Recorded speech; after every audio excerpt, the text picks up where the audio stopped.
All right, what's up, guys? So this is an update on the 1984 CR80. Let's take a look at it.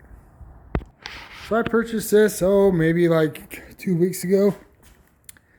And so it was missing some fuel lines on it. So I did replace those.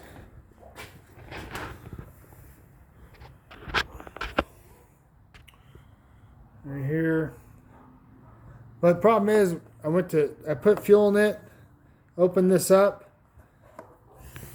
and fuel is just dumping out, just pouring out of here. So I ordered a new cockpit for that.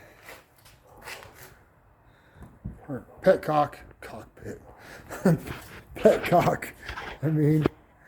So yeah, that's where I'm at with it. I ordered so new petcock, and I ordered some graphics for it too. It does have compression.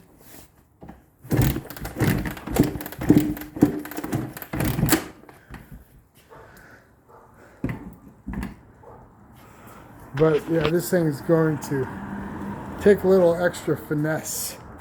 So I'll keep you updated on that. These tires, put air in them, they are shot. They got splits in them, but they hold air. This one looks pretty good. Chain looks good. I did try to push start it, even when there was fuel dumping out of it. I tried to get some in the carburetor. You know, I probably should go get some starter fluid, see if I can get it to fire up that way, and I should check the spark on it as well. So that's it. That's the update for the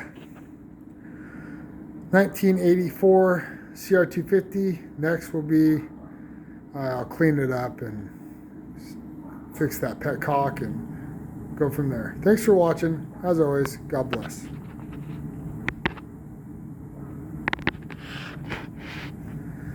Hopefully this isn't going to be too big of a headache. It's a Honda. How bad can it be?